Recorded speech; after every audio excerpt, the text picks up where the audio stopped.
வெண்முரசு. வெய்யோன் 41. பகுதி 5. 12வது படை 1. வாசிப்பது சந்தீப். முன்புலரியிலேயே கர்ணனின் அரண்மனை முற்றத்தில் தேரிலிருந்து இறங்கி காலடிகள் ஓசையிட விரைந்து காவலரை பதறி எழச் செய்து, எங்கே? மூத்தவர் எங்கே? என்றான் சுஜாதன். அவர்கள் மறுமொழி சொல்வதற்குள்ளாகவே கூடத்தில் ஓடி, படிகளில் காலடி ஒலிக்க மேலேறி இடைநாழியில் விரைந்தபடி, மூத்தவரே என்று கூவினான். கர்ணனின் துயிலறை வாயிலில் நின்ற காவலன் திகைத்தெழுந்து நோக்க, எங்கே மூத்தவர்? சித்தமாகிவிட்டாரா? என்றான். கதவைத் திறந்த சிவதர், கூச்சலிடாதீர்கள் அரசே, அரசர் அணிபுனைகிறார் என்றார். அணிபுனைவதற்கு நாங்கள் என்ன பெண் கொள்ளவா செல்கிறோம்? வேட்டைக்கு. சிவதரே, நாங்கள் வேட்டைக்கு செல்கிறோம் என்றான். இதற்கு முன் வேட்டைக்கு சென்றதே இல்லையா? என்றார் சிவதர். பலமுறை சென்றிருக்கிறேன். ஆனால் மூத்தவருடன் இப்போதுதான் நான் செல்லப் போகிறேன் என்றான் சுஜாதன். கைகளைத் தூக்கி வில்லம்பு போல காட்டி, இம்முறை நானே தன்னந்தனியாக மதகளிறு ஒன்றை எதிர்கொள்ளப் போகிறேன் என்றான். புன்னகையுடன், நன்று என்று சொன்ன சிவதர், அதற்கு எளிய வழியொன்று உள்ளது என்றார். என்ன? என்றான் சுஜாதன். யானைக்குப் பிடிக்காத மணங்களை உடலில் பூசிக்கொள்வதுதான். தங்கள் உடலில் இருக்கும் இந்த யவனப் பூஞ்சாந்து காட்டில் உள்ள அத்தனை யானைகளையும் மிரண்ட இருளுக்குள் ஓடச் செய்துவிடும் என்றார். சுஜாதன் உரக்க நகைத்து, ஆம், அதை நானும் எண்ணினேன். யானையை நான் எதிர்கொள்ள வேண்டும். யானை என்னை எதிர்கொள்ளக் கூடாதல்லவா? என்றான். உள்ளிருந்து கர்ணன் வெளிவந்து, என்ன, புலரியிலேயே பேரோசை எழுப்புகிறாய்? என்றான். அவன் அருகே ஓடிச் சென்று ஆடை நுனியை பிடித்து ஆட்டி, வேட்டைக்கு. மூத்தவரே வேட்டைக்கு என்றான் சுஜாதன். ஆம், வேட்டைக்குத்தான் என்றபடி கர்ணன் சென்று வருகிறேன் சிவதரே என்றான். சிவதர், படைக்கலங்கள் தேரில் உள்ளன என்றார். ஆம் என்றபடி கர்ணன் நடக்க சுஜாதன் அவனுக்குப் பின்னால் ஓடிவந்து, நான் 3 விற்களையும் 12 அம்பரா துணிகளையும் என் தேரில் வைத்திருக்கிறேன் என்றான். என்ன செய்யப் போகிறாய்? காய்கனிகளை அடித்து விளையாடப் போகிறாயா? என்றான் கர்ணன். மூத்தவரே என்றபடி சுஜாதன் அருகே வந்து அவன் கைகளைப் பற்றி தன் தோளில் வைத்தபடி, நான் இம்முறை உண்மையிலேயே களிறு ஒன்றை எதிர்கொள்வேன் என்றான். நாம் களிறுகளை கொல்லச் செல்லவில்லை இளையோனே என்றான் கர்ணன். அவை வேளாண்குடிகளுக்குள் இறங்காமல் உள்காடுகளுக்குள் துரத்திச் செல்கிறோம். அவற்றின் நினைவில் சில எல்லைகளை நாம் வகுத்து அளிக்கிறோம். அங்கு வந்தால் வேட்டையாடப்படுவோம் என்பதை அவை தங்கள் குழந்தைகளுக்கு சொல்லும். அந்நினைவே காட்டுக்கும் விளைநிலத்திற்குமான எல்லையாக அமையும் என்றான். நரிகளுக்கும் ஓநாய்களுக்கும் அந்நினைவு நெஞ்சில் பதியாதா? என்றான் சுஜாதன். பதியும். ஆனால் அவற்றை மீறுவதைப் பற்றியே அவை எண்ணிக்கொண்டிருக்கும். யானைகள் நெறிகளுக்குள் வாழ்பவை. அவன் கையை அசைத்து, ஏன்? என்றான் சுஜாதன். ஏனெனில் அவை மிகப்பெரிய உடல் கொண்டவை. ஒளிந்து கொள்ள முடியாதவை. அவற்றின் மேல் தெய்வங்கள் அமர்ந்துள்ளன. சுஜாதன் அச்சொற்களால் விழுசற்று மயங்கி கனவுக்குள் சென்று மீண்டு, எவ்வளவு பெரிய உண்மை! ஒளிந்து கொள்ள முடியாதவர்கள் நெறிகளுக்குள்தான் வாழ்ந்தாக வேண்டும் இல்லையா? என்றான். நீ சிந்திக்கத் தொடங்கிவிட்டாய் இளையோனே. விரைவிலேயே சிறந்த சூதனாகிவிடுவாய் என்றபடி சிரித்துக்கொண்டே கர்ணன் இடைநாழியைக் கடந்து படிகளில் இறங்கினான். அவனுக்குப் பின்னால் ஒவ்வொரு படியாக தாவி இறங்கி முன்னால் சென்று நின்று, இம்முறை புறவியில் உள்காடுகளுக்குள் செல்லலாம் என்று மூத்தவர் சொன்னார் என்றான் சுஜாதன். ஆம் என்றான் கர்ணன். வெண்புறவிகளை முற்றிலும் தவிர்த்துவிட்டோம். முழுக்க முழுக்க கரிய புறவிகள்தான் என்றான் சுஜாதன். ஆம், காட்டில் வெண்புறவிகள் தனித்து தெரிகின்றன. அவற்றை யானைகள் விரும்புவதில்லை. அப்படியானால் வெண்புறவிகள் எங்கே வாழ்கின்றன? என்றான் சுஜாதன். வெண்புறவிகள் நம் நிலத்தைச் சார்ந்தவை அல்ல இளையோனே. அவை வெண்மணல் விரிந்த பெரும்பாலை நிலங்களிலிருந்து இங்கு வரும் சோனகப் புறவிகள். ஓ என்று சொன்ன சுஜாதன், இங்கே அவை தனித்துத் தெரிவதனால் எப்போதும் நாணி நடுங்குகின்றன என்றான். கர்ணன், ஆம், களத்திலும் அவையே முதற்பலியாகின்றன என்றான். கர்ணன் முற்றத்திற்குச் சென்று அங்கு தலைவணங்கிய வீரர்களின் தோள்களை தொட்டும் தலைகளை வருடியும் வாழ்த்துக்களை ஏற்றுக்கொண்டு வாயிலில் நின்ற தந்தேரில் ஏறிக்கொண்டான். சுஜாதன் ஓடிச் சென்று தன்னுடைய தேரில் ஏறியபடி, நீங்கள் முன்னால் செல்லுங்கள் மூத்தவரே, நான் தொடர்ந்து வருகிறேன் என்றான். நாம் எங்கு செல்கிறோம் என்று கர்ணன் கேட்டான். கோட்டை வாயிலுக்கே வருகிறோம் என்று சொல்லிவிட்டேன்.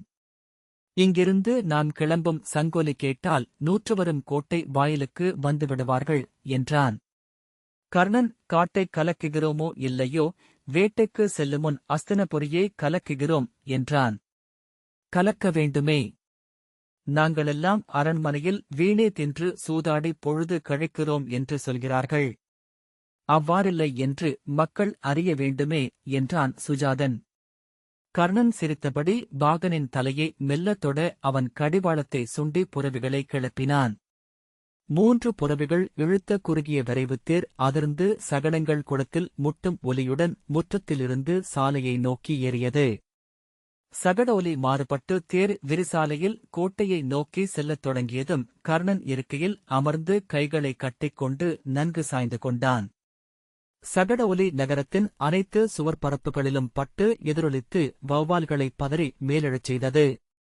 எரியும் காட்டில் புகையில் பறக்கும் சருகுப்பிசிர்கள் போல வானெங்கும் வௌவால்கள் பறப்பதை அவன் கண்டான். அவற்றின் கருமையே வானத்தை வெளிர் நிறமாக்கியது என்று தோன்றியது. அச்சாலைக்கு இணையாக வந்து கொண்டிருந்த பெருஞ்சாலையில் கௌரவர்களின் தேர்கள் பேரொலி எழுப்பியபடி இடிந்து சரியும் பாறைக் கூட்டங்கள் போல கோட்டையை நோக்கி சென்று கொண்டிருந்தன. அவ்வொலியில் நகரத்தின் அனைத்து மரங்களில் இருந்தும் பறவைகள் கலைந்தெழுந்து வானில் சிறகடித்து கூச்சலிட்டன. நகரம் பல்லாயிரம் முரசுத்தோல் பரப்புகளாக மாறியது. கிழக்கிலிருந்து சுழன்று வந்து வீசிய காற்றில் மேற்கு வாயில் ஏரியிலிருந்து எழுந்த நீர்மையும் புழுதிமணமும் இருந்தது. சுஜாதனின் தேர் அவனுக்கு சற்று பின்னால் வந்தது. அதன் குதிரை தன் மூக்கால் கர்ணனின் தேரின் பின்பகுதியின் கட்டையை முகர்வது போல் மூச்சுவிட்டது. சுஜாதன், விரைவு மூத்தவரே, விரைவு என்று கூவினான். கர்ணன் அவனை திரும்பிப் பார்த்து புன்னகைத்தான். அங்காடியை அணுகியபோது மட்கிய குலமும் தென்னக மிளகும் பலவகையான எண்ணெய் கசடுகளும் நறும்பொருட்களும் கலந்த கடைமணம் எழுந்தது. மூடிய அங்காடிகளிலும் முற்றத்திலும் சாலையிலும் மேய்ந்தலைந்த எலிக்கூட்டங்கள் அஞ்சி பலகை பரப்புகளுக்கு அடியில் சென்று ஒதுங்க தூங்கிக் கொண்டிருந்த திருநாய்கள் வால் சுழற்றியபடி குரைத்து ஓடிவந்து தங்கள் எல்லைக்கு அப்பால் நின்றபடி ஊளையிட்டு துள்ளின. கார்த்திகை விழவின் இறைவனைப் போல 100 பந்தங்களுடன் நின்ற காவல் மாடம் ஒன்று கடந்து சென்றது. அதன்மேல் குளிர்காலத்து நிலவென தெரிந்தது பந்தொளிப்பட்ட முரசுத்தோல் பரப்பு. அதன் காவலர்கள் எழுந்து அவன் கடந்து செல்கையில் வாள்களைத் தாழ்த்தி வாழ்த்தினர். தொலைவில் அஸ்தினபுரியின் கோட்டையின் விளிம்பில் எரிந்த பந்தங்களின் ஒளிச்சரடு தெரிந்தது. அங்கிருந்த காவல் மாடங்களில் இருந்த பந்தங்களின் வெளிச்சத்தில் சிறகு ஓய்ந்து அமைந்திருந்த கழுகுகள் போல கொடிகள் தெரிந்தன. பெருமுற்றத்தை நோக்கி அவன் செல்கையில் அவனுக்குப் பின்னால் கௌரவர்களின் தேர்ப்படை வந்து இணைந்து கொண்டது. முதல் தேரில் இருந்த துச்சலன் கையைத் தூக்கி, மூத்தவரே என்று கூவினான். கர்ணன் திரும்பி அவனை நோக்கி கையசைத்துவிட்டு புன்னகைக்கு, துர்முதன், மூத்தவரே, புலர்வதற்குள் நாம் செல்ல வேண்டியிருக்கிறது என்றான். கர்ணன் ஒன்றும் சொல்லாமல் அவனை நோக்கியும் கையசைத்தான். தேர்கள் அஸ்தினபுரியின் கோட்டை முகப்பின் முற்றத்தை அடைந்தன. அங்கெழுந்த தூசியை இருளின் மணமாகவே அறிய முடிந்தது. தேர்கள் ஒவ்வொன்றாக வந்து நின்று முற்றத்தை நிறைத்ததும் கர்ணன் படிகளில் மிதித்து ஓசையுடன் இறங்கி புழுதியில் கால்புதைய நடந்த இடையில் கை வைத்து நின்று கோட்டையை அண்ணாந்து நோக்கினான். தேர்களில் இருந்து ஓசையுடன் குதித்த கௌரவர்கள் அவனை நோக்கி ஓடிவந்து சூழ்ந்து கொண்டனர். துச்சலன், நல்ல குளிர் மூத்தவரே. காலை இத்தனை இனிதாக இருக்குமென்று நான் எப்போதும் அறிந்ததில்லை என்றான். நீங்களெல்லாம் காலையில் விழிப்பதே இல்லையா என்றான் கர்ணன். விழிப்பதுண்டு, ஆனால் முன்காலையில் அல்ல என்றான் சுபாகு. முன்காலையில் மட்டுமே கல்வி உள்ளத்தில் படியுமென்று மூத்தோர் சொல்கிறார்கள் என்றான் கர்ணன். ஏனெனில் இளங்காற்றுகளாக தெய்வங்கள் மண்ணை நோக்கி மூச்சு விடுகின்றன. காலையில் அனைத்து கால்தளங்களையும் அழைத்து அவை உலகை தூய்மைப்படுத்தி வைத்திருக்கின்றன.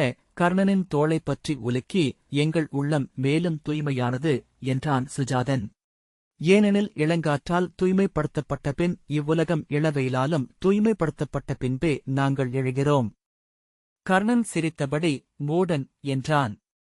ஆனால் இவனுக்குத்தான் உரிய முறையில் சொல்லெடுக்கத் தெரிகிறது. கையை வீசி உரக்க, ஆம் மூத்தவரே, இவன் ஒன்றை சொன்னவுடனே அதைத்தானே நாங்கள் எண்ணிக்கொண்டிருக்கிறோம் என்று நாங்கள் எண்ணுவதுண்டு என்றான் துச்சலன். கர்ணன், அப்படியென்றால் நீங்கள் அனைவரும் இவனைப் போல் எண்ணிக்கொண்டு இருக்கிறீர்கள் என்றான். அப்படியில்லை மூத்தவரே. நாங்கள் எண்ணுவதற்கு முன்னரே அவனைப் போல் எண்ணுவதில்லை. அவன் எண்ணிய பிறகு அப்படி எண்ணியிருப்பதைக் கண்டுகொள்கிறோம் என்றான் துச்சலன். உங்களிடம் பேசி புரிந்து கொள்ளும் அளவுக்கு எனக்கு அறிவாற்றல் இல்லை என்று இருகைகளையும் விரித்த கர்ணன் வானத்தை நோக்கி, விடியத் தொடங்குகிறது என்றான். சுஜாதன், நாம் ஏன் இங்கு காத்திருக்கிறோம்? கிளம்ப வேண்டியதுதானே என்றான். நகர்வாயில் திறக்க வேண்டாமா என்றான் கர்ணன். ஆம், நகர்வாயில் திறக்க வேண்டியுள்ளது என்று சுஜாதன் சொன்னான். நாம் ஆணையிட்டால் திறக்க மாட்டார்களா என்றான் பீமபலன். துச்சலன், மூடா, பிரம்ம முகூர்த்தத்தில்தான் நகர்வாயிலை திறக்க வேண்டுமென்று ஆணை உள்ளது. ஏனெனில் இந்நகர் முழுக்க குடியிருக்கும் மூதாதையரும் குலதெய்வங்களும் பிரம்ம முகூர்த்தத்தில் மட்டுமே விண்ணுக்கு வீழ்கின்றனர். அதன் பிறகு கோட்டை வாயிலை திறந்தால்தான் நமக்கு தெய்வங்களின் அருள் உண்டு. இந்நேரம் கோட்டைக்கு அப்பால் 4 காத தொலைவிற்கு வணிகர்களும் ஆயர்களும் அயலவர்களும் நிறை வகுத்திருப்பார்கள் என்றான் சுஜாதன். கோட்டை வாயிலை திறந்ததும் பெருவெள்ளம் உள்ளே புகுவது போல அவர்கள் வருவார்கள். நான் பலமுறை கண்டிருக்கிறேன். அவர்கள் ஒவ்வொருவர் விழிகளிலும் இந்நகரம் அளிக்கும் வியப்பை பார்க்கையில் அத்தனை பேரும் புதிதாக உள்ளே வருவதைப் போல் இருக்கும். ஆனால் அவர்களில் பாதிப்பேர் ஒவ்வொரு நாளும் உள்ளே வருபவர்கள். கர்ணன், நான் காலையில் வரும்போது எண்ணிக்கொண்டேன், காலையில் இந்நகரம் துயிலெழும் குழந்தை போல் புன்னகைக்கிறது என்றான். சுபாகு அதை புரிந்து கொள்ளாமல், பெரும்பாலான குழந்தைகள் துயிலெழுந்தவுடன் உளம் சுருங்கி அழுகின்றன என்றான். கர்ணன் சலிப்புச் சிரிப்புடன் தலையை அசைத்தபடி, விடிவெள்ளி எழுவதை பாருங்கள் என்றான். நான் இதுவரை விடிவெள்ளியை பார்த்ததே இல்லை என்றான் சுஜாதன். விடிவெள்ளி நீளமாக பெரிதாக இருக்கும் இளையோனே. அதை நோக்குவதற்கு வெறும் விழிகளே போதும் என்றான் கர்ணன். அது எத்திசையில் வரும் என்றான் சுஜாதன். கர்ணன் சிரித்தபடி, இதை யாராவது அவனுக்கு கற்றுக் கொடுங்கள் என்றான். துச்சலன், நான் கற்றுக் கொடுக்கிறேன் என்றான். தம்பி, விடிவெள்ளி கிழக்கே உதிக்கும். ஆர்வத்துடன், கிழக்கே என்றால் இங்கே எந்தத் திசை என்றான் சுஜாதன். துச்சலன் மேலும் கூர்மை கொண்டு, தென்கிழக்குள்ள நமது அரண்மனைக் கருவூல முகடுகள் தெரிகிறதல்லவா, அதற்குப் பின்னால் என்றான். சுஜாதன் நோக்கி வியப்புடன், ஆம், அதற்குப் பின்னால் நிறைய விண்மீன்கள் உள்ளன என்றான். பார்த்து கொண்டே இரு. அங்கொரு நீலப்புள்ளி தோன்றி மேலே வரும். அதுதான் விடிவெள்ளி என்றான் சுபாகு. துச்சலன், அது தோன்றிய பிறகுதான் அரண்மனை வாயிலை திறப்பார்கள் என்றான். ஏன் என்றான் சுஜாதன். விடிவெள்ளி கதிரவனின் தூதன். சூரியன் மண் நிகழ்ந்து விட்டான் என்பதை அது அறிவிக்கிறது. அதன் பின்பு இந்நகரில் மானுடரன்றி தெய்வங்கள் இருக்க இயலாது. சுஜாதன் திரும்பி நோக்கிய பின், அப்படியானால் பகல் முழுக்க நாம் வணங்கும் குலதெய்வங்கள் வெறும் கல்லாகவா அமர்ந்திருக்கின்றன என்றான்.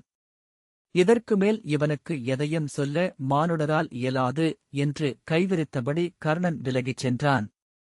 இல்லை மூத்தவரே, நான் என்ன கேட்கிறேன் என்றான் சுஜாதன். அவனுக்கு விளக்குங்கள் என்று கர்ணன் கை காட்டினான். துர்மதன், இளையோனே, கல்லாக இருப்பவைதான் நமது குலதெய்வங்கள். ஆனால் நாம் அவற்றுடன் பேச முடியும். ஏனென்றால் அந்தக் கல்லில் விண்ணிலிருக்கும் தெய்வங்கள் தங்கள் காதுகளை வைத்திருக்கின்றன என்றான். சுபாகு உரக்க நகைத்தபடி, மூத்தவரே, இவன் இன்னும் அறிவாளியாக இருக்கிறான் என்றான். கர்ணன், அதில் ஒரு போட்டி நிகழுமென்றால் உங்கள் மூத்தவரே வெல்வார். அறிவில்லை என்பதுடன் அது தேவையில்லை என்றும் தெளிந்திருக்கிறார் என்றான். மூத்தவரே, உண்மையில் என் உடன் பிறந்தார் அனைவரும் என்னை அறிவற்ற இளையோன் என்று எண்ணுகிறார்கள். மூத்தவர்கள் அப்படி எண்ணுவதைப் பற்றி எனக்கு வருத்தமில்லை. ஆனால் என் வயதையொட்டிய இவர்களும் அவ்வாறே எண்ணுவதை எண்ணும்போதுதான் நான் வருந்துகிறேன் என்று திரஜஸின் மண்டையை அடித்தான் சுஜாதன். அதை மறுத்து என்னை நிறுவத்தான் இன்று வேட்டைக்கு வருகிறேன். நாம் காட்டுக்குச் செல்வோம். பெருங்களிறு ஒன்றை நான் ஒற்றை வேலுடன் சென்று எதிர்கொள்வேன். அதை வீழ்த்தி அதன் கொம்புகளுக்கு நடுவே என் வேலை கொண்டு செலுத்தி வளைவு நிமிர்த்தி நிற்பேன். அதை சூதர்கள் பாடத்தான் போகிறார்கள். கர்ணன், இவன் சொல்வதைப் பார்த்தால் ஏற்கனவே சூதர்கள் பாடத் தொடங்கிவிட்டார்கள் போல் தோன்றுகிறதே என்றான். நானும் அவ்வண்ணமே எண்ணுகிறேன் என்றான் சுபாகு. சூதர்கள் இப்போதெல்லாம் கௌரவர்களைப் பற்றி பாடும் பெரும்பாலான பாடல்கள் மடைப்பள்ளியில் தயாராகின்றன என்று தோன்றுகிறது. சுஜாதன், இது இழிவுபடுத்துவது. என் வீரத்தை நான் நிறுவிய பிறகு இச்சொற்கள் ஒவ்வொன்றையும் எண்ணி நீங்கள் வருந்துவீர்கள் என்றான். மடைப்பள்ளியில் சோற்றுக்கட்டைக்கு பாடும் சூதர்கள் என்னை பாட வேண்டியதில்லை. துச்சலன், நீ எப்போதும் என்னை இழிவு செய்து பேசுகிறாய் இளையோனே என்று சினத்துடன் சொன்னான். சுபாகு சிரித்தபடி, நம்மைப் பற்றி நமக்கிருக்கும் எண்ணத்தை நமது எதிரிகள் அறியவில்லை என்பது எவ்வளவு பெரிய நல்லூழ். எவரேனும் ஒருவனுக்கு அது தெரிந்தால் பெரும்படையுடன் அஸ்தினபுரியின் மேல் கொடிகொண்டு வருவான் என்றான். துச்சகன் அப்பால் தெரிந்த கோட்டை வாயிலை நோக்கி, அங்கொரு ஒளி தெரிகிறது என்றான். கர்ணன் நோக்க கோட்டையின் திட்டிவாயில் ஒன்று மெல்ல திறந்து சிறிய ஒளிக்கட்டம் ஒன்று தெளிந்தது. அதை நோக்கி வீரர்கள் சென்றதும் அது மறைந்தது. அவர்கள் விலக மீண்டும் தெளிந்து மீண்டும் மறைந்தது. யாரோ வந்திருக்கிறார்கள் என்றான் கர்ணன். பெருவணிகர்களாக இருக்கும். கங்கையில் இருந்து இங்கு வருவதற்கான தொலைவை சற்றுமிகையாக கணக்கிட்டிருப்பார்கள் என்றான் துச்சலன். அருமணிகள் கையில் இருப்பதனால் கோட்டைக்குள் வர விரும்புகிறார்கள். கோட்டைக்கு மேலிருந்த பெருமுரசு அதிரத் தொடங்கியது. மான்கால் நடையில் அது ஒலிக்க, புலரி புலரி முரசு என்றான் சுஜாதன். மூடா புலரி முரசு என்றால் சங்கொலியும் மணியொலியும் இருக்கும் என்றான் துச்சலன். புலரி முரசு கேட்டதுமே மூத்தவர் எழுந்து உண்ணத் தொடங்கி விடுவார் என்றான் சித்திரகுண்டலன். ஆம் என்றான் துச்சலன். கர்ணன், எவரோ வந்திருக்கிறார்கள் என்றான். எவரோ என்றால் யார் என்றான் துச்சலன். அரசகுடியினர். அஸ்தினபுரியைச் சேர்ந்தவர்கள் என்றான். அஸ்தினபுரியைச் சேர்ந்த அரசகுடியினர் என்றால் இப்போது யார் என்றபின் பிதாமகர் பீஷ்மர் என்றான் துச்சலன். இருக்கலாம் என்றான் கர்ணன். அவர் இருக்கும் காட்டில் மும்முறை சென்று பார்த்தேன். என்னை அடையாளம் கண்டுகொள்ளவேயில்லை. அஸ்தினபுரியையும் தன் குலமுறையையும் மறந்து காட்டுமருதராக இருந்தார். உயிர் தங்கியிருக்கும் அழைக்கூடு போல் இருந்தது உடல். மூங்கில் வில்லும் நாணலம்புமாக நாளெல்லாம் காட்டில் அலைகிறார். எவருடனும் பேசுவதில்லை என்று உடனிருந்த மாணவர்கள் சொன்னார்கள். துர்முதன் இப்போது ஏன் இங்கு வருகிறார் என்றான். துச்சலன், யாரறிவார்? ஏதேனும் செய்தி இருக்கும் என்றான். மூத்தவரைப் பற்றி ஏதேனும் செய்தி சென்றிருக்குமோ என்றான் துர்முதன். சமன், மூத்தவர் என்ன பிழை செய்தார் என்றான். அவர் எதுவும் செய்யாமல் இருப்பதுதான் பெரும்பிழை. மது உண்கிறார், உண்டாட்டில் திளைக்கிறார். துச்சகன் நம்முடன் இன்று வேட்டையாட வருவதற்கு விரும்பினார். விதுரர் தடுத்துவிட்டார் என்றான். கர்ணன், அவர் அரசர். அஸ்தினபுரியை விட்டு அவர் நீங்குவதற்கு முறைமைகள் பல உள்ளன இளையோனே என்றான். இங்கு அவர் இருந்து என்ன செய்யப் போகிறார்? நாடாள்வது அரசியல்லவா என்றான் துச்சலன். அரியணையில் கோல் தாங்கி முடிசூடி அமர்ந்திருக்க அவர் வேண்டுமல்லவா என்றான் கர்ணன். ஆம், அவர் செய்வது அது ஒன்றைத்தான் என்று துச்சகன் சொன்னான். துச்சலன், அரியணையில் அமர்ந்திருக்கையில் அவரைப் போல் அதை நிறைக்கும் ஒருவரை நான் பார்த்ததே இல்லை என்றான். ஆம், அவர் அதன்மேலேயே துயிலாமல் இருந்தால் என்றான் பின்னால் நின்ற வாலகி. துச்சலன், வாயை மூடு என்று உரக்க சொன்னான். அத்தனை பேர் அத்தனை விதமாக பொருளற்று பேசிக் கொண்டிருக்கையில் எப்படி துயிலாமல் இருக்க முடியும்? துர்முதன், அதை எவரேனும் பிதாமகருக்கு சொல்லியிருப்பார்கள். மூத்தவரை கண்டித்து நல்வழிப்படுத்தும் பொருட்டு கிளம்பி வந்திருக்கிறார் என்றான். கர்ணன் கோட்டையை நோக்கியபடி இருக்கலாம். ஆனால் என்றபின் நினைவு கூர்ந்து, நேற்று நான் தந்தையிடம் பேசுகையில் துரியோதனர் விழைவது ஒரு எதிரியை என்றான். எதிரியையா? என்றான் சுபாகு. ஆம், எதிரிகள் முன்னால் இருக்கையில் மட்டுமே அவரால் செயலூக்கம் கொள்ள முடிகிறது என்றான் கர்ணன். அவருக்கு எதிரி என்றால் ஒருவன் மட்டுமே என்றான் சுஜாதன் இயல்பாக. அச்சொல்லால் அங்கிருந்த அத்தனை பேருமே சற்று உடல் மாறுபட்டனர். அவன் அதை உணர்ந்து எதிரி என்றால், அதாவது அவர் எதிரி என்று நினைப்பவர் அல்ல என்று ஏதோ சொல்லவர வாயை மூடு என்றான் துச்சலன். சுபாகு, அவருக்கு எதிரி அவரேதான் என்றான். துச்சலன் மேலும் சினத்துடன், என்ன சொல்கிறாய் என்று கேட்க, இல்லை, நான் அவன் சொன்னதை நிகர்ப்படுத்துவதற்காக சொல்ல முயன்றேன். அது மேலும் பிழையாகப் போய்விட்டது என்றான். கர்ணன், அவருக்குத் தேவை அவருக்கு நிகரானவன் என அவர் எண்ணம் ஓர் எதிரி. அவனை நாளும் எண்ணி அவனுக்கு மேலாக தன்னை அமைக்கையில் மட்டுமே அவர் செயலூக்கம் கொள்கிறார். அதற்காகத்தான் இங்கு அவர் காத்திருக்கிறார் என்று தோன்றுகிறது என்றான். ஆம் என்றான் துச்சலன். அத்தனை பேரும் அச்சொற்களால் குழப்பம் அடைந்தவர்களைப் போல பேசாமலானார்கள். பந்த வெளிச்சத்தில் கொடி ஒன்று கம்பத்தில் ஊர்ந்து ஏறுவதை கர்ணன் நோக்கினான். தேவாங்கு போல் ஏறுகிறது என்றான் சுஜாதன். துச்சலன், இந்த இருட்டில் அந்தக் கொடியை எவர் பார்க்க முடியும் என்றான். தெரிகிறது என்று சொல்லி கர்ணன் நிமிர்ந்தான். சொல்லுங்கள் மூத்தவரே, யார் என்றான். பிதாமகர் அல்ல என்றான் கர்ணன். அப்படியென்றால் தன் சால்வையை சீரமைத்துக் கொண்டு காத்திருப்போம் என்று கர்ணன் சொன்னான். பிதாமகர் அல்ல என்றால் அது யார் என்று துர்மதன் உரக்க கேட்க துச்சகன் காத்திருக்கும்படி மூத்தவர் சொல்கிறாரல்லவா? அதற்கப்பால் என்ன உனக்கு சொல் என்றான். ஆணை என்றான் அவன். பீமபலன் உரக்க விடிவெள்ளி என்று கூவினான். அங்கே கிழக்கே சுடர் போல தெரிகிறது. அத்தனை பேரும் திரும்பி அஸ்தினபுரியின் கருவூல மாளிகைகளின் குவைகளுக்கு அப்பால் மெல்ல தெளிந்து வந்த சிவந்த புள்ளியை பார்த்தனர். இதுவா விடிவெள்ளி? இதை நான் எவ்வளவோ முறை பார்த்திருக்கிறேன் என்று சுஜாதன் சொன்னான். கோட்டைக்கு மேல் 3 முரசுகள் குதிரை நடைத்தாளத்தில் முழங்கத் தொடங்கின. நகரெங்கும் அதைக் கேட்டு காவல் மாடங்களின் முரசுகள் ஒலித்தன. சங்கொலிகளும் மணியோசைகளும் அதனுடன் இணைந்து கொண்டன. அப்பால் குறுங்காட்டிலிருந்து பறவைகள் எழுந்து இருண்ட வானில் கூவிச் சுழன்றன. கோட்டையில் இருபக்கத்திலிருந்து 2 யானைகள் பாகர்களால் அழைத்துச் செல்லப்பட்டன. நெடுநேரமாக காத்திருந்த அவை உடல்களை ஊசலாட்டியபடி துதிக்கையை எட்டி மண்ணில் வைத்து சென்று கோட்டை வாயிலைத் திறக்கும் பொறியின் இரும்பாழையின் அருகே நின்று கொண்டன. கோட்டை மேலிருந்து எரியம்பு ஒன்று எழுந்து அணைந்ததும் பாகர்கள் ஆணைகளை கூவ அவை ஆழியின் பிடிகளைப் பற்றி சுழற்றத் தொடங்க அவற்றுடன் இணைந்த வடங்கள் மலைப்பாம்பு போல மெல்ல நகர்ந்து மேலும் பல இணையாழிகளை இழுத்து சுழலச் செய்தன.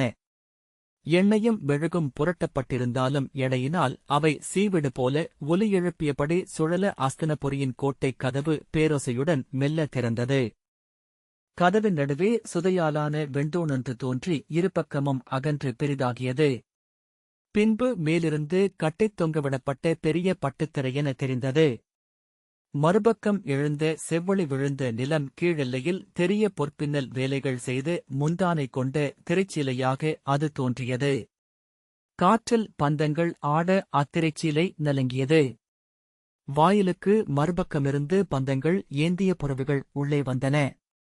யார் என்று துச்சலன் மெல்லிய குரலில் கேட்டான். கௌரவர்களில் எவரோ மூச்செறிந்தது கேட்டது. அரசமுறை தூதாக வருகிறான் என்றான் கர்ணன். நாம் சென்று வரவேற்க வேண்டுமா என்று துச்சலன் கேட்டான். வேண்டியதில்லை என்று கர்ணன் சொன்னான். அரச தூதர்களை அஸ்தினபுரியின் அரசகுடியினர் சென்று வரவேற்கும் முறைமை இல்லை. அதை நம்மவர்க்கு அறிவி. அதை துச்சலன் திரும்பி துர்முதனிடம் சொல்ல அவ்வாணை காற்று அசைக்கும் பட்டுத்திரைச்சிலையின் சரசரப்பு போல பரவிச் செல்வது கேட்டது. அவ்வாணையாலேயே ஆர்வம் கொண்ட கௌரவர்கள் மெல்லிய உடலசைவு ஒலிகளுடன் காத்து நின்றனர். பந்த ஒளியைத் தொடர்ந்து தனிப்புறவி ஒன்றில் ஒருவன் தோன்ற சுஜாதன் மூத்தவர் என்றான். பிரமதன் அரசர்தான் நம்மை வழியனுப்பினார். இப்போது எங்கிருந்து வருகிறார் என்றான். வாயை மூடு. மூடா என்றான் துச்சகன். வந்த ஒளி சற்றே திரும்ப சிவந்த பட்டாடை அணிந்தவனாக பீமன் தெரிந்தான். பீமசேனர். மூத்தவர் என்று சுஜாதன் கூவினான். அறியாமல் அவன் முன்னால் நகர நில் என்றான் துச்சகன். மூத்தவரின் ஆணை. சுஜாதன் குரலைத் தாழ்த்தி மூத்தவர் பீமன். அவரது தோள்களைப் பார்த்து எத்தனை ஆண்டுகள் ஆகின்றன? நமது